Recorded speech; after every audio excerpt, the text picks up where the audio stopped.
All of this trying to look for a particular night in these last 10 nights. This night is called Laylatul Qadr, or the night of decree. And it has a number of features that nothing or no other night share it with it. For example, 1, the Quran was revealed in it. 2, that the description of this particular single night to be greater than 1,000 months. And that is mind-blowing, to know that the night of decree is better than 1,000 months in the sense that if you worship Allah Azza wa Jal, it is greater in that night than worshiping Allah subhanahu wa ta'ala in 1,000 months. And also Allah Azza wa Jal described this glorious night to be a blessed night. Allah subhanahu wa ta'ala says, indeed we sent it down during a blessed night. So this night is a blessed night. And in it, the angels alongside Jibreel, peace be upon them, would descend, and a lot of barakah, a lot of blessing of Allah Azza wa Jal would be spread all over the place. And this tells you that Jibreel, who stands alone among all the angels for his greatness and his closeness to Allah Azza wa Jal, was mentioned alone with the angels to show you how honored he is. And Allah also described this night to be blessed until the break of dawn, which means that in general, the devils cannot execute things they would normally do in other nights, generally speaking. So it is a blessed night, it is a safe night, and Allah Azza wa Jal exempts a lot of the people from torment and from punishment.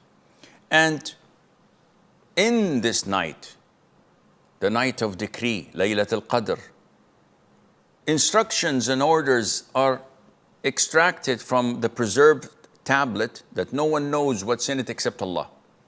And it is revealed to the angels so that they would know what is going to happen in this particular year.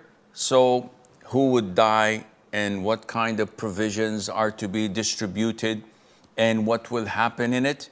All of these from Allah Azza wa Jal, that He gives to the angels what will happen through this particular year, and that is done through that night.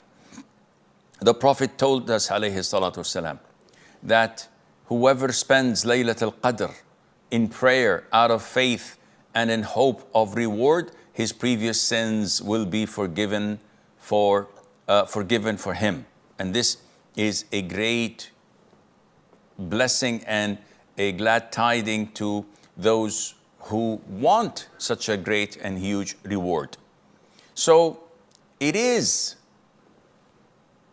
important to look out for this glorious night.